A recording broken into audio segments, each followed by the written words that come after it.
Students, next topic in data structure is on arrays. So what is an array? Array is basically a linear array is basically a list of finite number of n homogeneous data elements. That means the elements are of same type. Homogeneous means to say that, and we have the finite number of elements. That is the consideration, or that is the thing about the linear array. Why it is called as linear array? Because the architecture or the type of data structure is linear, or they are stored in a linear fashion. The elements of the arrays are referenced with the help of index, which is consisting of n consecutive numbers, and these are stored in the successive memory locations. Further to linear arrays, how we calculate the size? The size of linear array is basically the number of elements, which is called as the length or the size of the array. If we talk about the index to represent those elements, it can start from 1 to n or 0 to n as per the indexing scheme that you follow. Then length or the number of data elements of the array can be obtained from the index set by use of this formula. So if I want to calculate the length of a particular array based on the number of data elements, it can be calculated by this formula, where UB is your largest index value, that is the upper bound, and LB is the smallest index value, that is the lower bound in the array, and plus by 1. So if I want to calculate the length, I need to know the upper bound and the lower bound of that particular array, based on which I can calculate the length. So if suppose upper bound is 9 and lower bound is 0, so 9 minus 0 plus 1. So that will be the length of the array. So 9 minus 0 plus 1 will be equal to 10. So that is the length of the array, that is total number of elements which are part of that array. So this is more about your calculating the length of the array based on upper and the lower bound. So if I declare the array of 10 elements, it will be in normal programming languages, like I have to give the name of the array, and in the square brackets generally we use to write the size of that array, suppose 10. And indexing can start from this lower bound value as 0 and the upper bound value as 9. So it will go from 0 to 9, so there will be total 10 elements, which is calculated based on this formula. Then if we are talking about the elements of the array, they are denoted by different notations.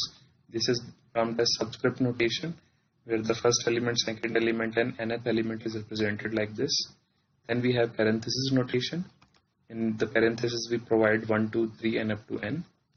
Then we have bracket notations. In square brackets we can put these numbers to represent the arrays. We are always starting with 1, but generally by default in normal all languages the indexing of arrays start with 0. So based on that you can change that as per your requirement, not an issue. Then the number k in AK, what is the meaning of this? This is called as subscript of an array, and AK is referred as a subscripted variable. That means a variable which is identified based on the subscript value. So that's why it is referred as subscripted variable. Then next is operations on array. There are various operations that we can perform on the arrays. So first one is your traversal. Traversal is like processing each element in the list, her element को access करना. Then we have searching. Searching is like finding the location of the element, like linear search we have discussed earlier in the last session. And then we have insertion, like adding some new elements, deletion, normal. As per the name suggests, we have different operations on the array. Sorting is like arranging the elements in some particular order, like ascending or descending order में arrange करना numbers को. Then we can have merging, like combining two lists into a single list. This is the representation of the linear array in memory. Suppose this is the base value or the base address or the first element's address, which is 1000, and this is how the next element can be at 1001 location, then 1002, 3, 4 and 5. So this is basically the representation of linear array in memory, like they are stored in a contiguous fashion, like one after the other in a linear fashion. Then if we say LA is the linear array in the memory of the computer, then how we compute the address of that element LAK means the element which is having subscript value as k, how we identify its address if it is stored in the memory of the computer. So for that particular thing, as linear array are stored in the successive memory cells, so we can able to find out that. And before doing that, we need to know certain things. First of them is that computer does not keep the track of the address of every element of array. It just need to know the starting address of the element of the array, or the first element of the array. It should know its address, and it is termed as base address of that linear array. So base address of the linear array means it is talking about the starting element's address, or the first element's address. And it is basically contained in the name of that array if we talk about this programming language. So how we identify the location of this LAK subscripted element inside the computer's memory? The formula is we need to know the base address of that linear array, starting element's address. Then we need to know the number of words per memory cell. That means we are talking about the size of the data type. मतलब किस data type के elements की array है, because it is homogeneous elements. So we have to store the similar type of elements only. Then we have this k, which is the index location of that particular element in the array. And then we have the lower bound of this array. So based on this formula, I can calculate the location of a particular element or subscripted value inside that linear array. We'll check that thing. Suppose this is the first example. I am saying that every element is taking 1 bytes of memory, and this is the starting location of this array 200, which is storing the linear array first element LA1, and it is going up to 8 and maybe so on. So based on this, the different memory locations will be like 1 to 7, or starting from 200 to 207 as per the number of elements inside this array. So every element, we are saying that it is storing 1 byte of memory, so it is representing every element at 1 byte difference, like 200, then 201, and these are basically representing 1 bytes of memory. So we need to calculate the linear array 6 value, that is LAK, and value of k is 6. So each array element will be occupying this 1 byte of memory that we have already said. So this is the formula that we are given with. Let us compute that. So LAK, value of k is 6. So we have put 6 on both sides. W is the number of words inside that particular array element. So that is 1 byte memory for each and every element. Base address is 200 and lower bound is 1. Lower bound means starting index position of this array, that is 1.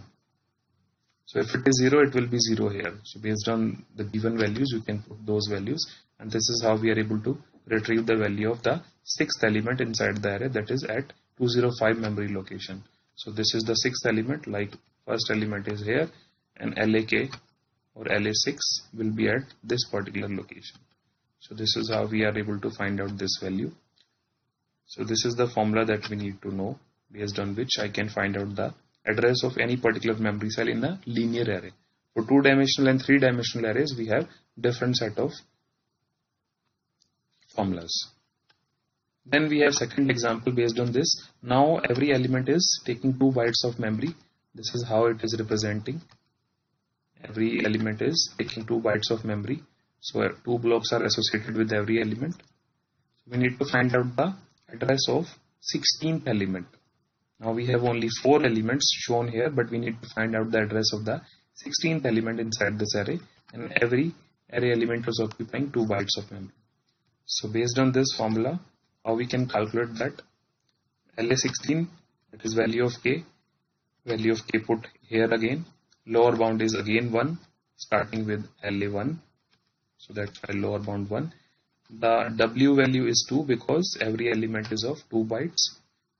And then we have starting address again at, or base address as 200. So this will be the 16th, or the element 16 having 16 index.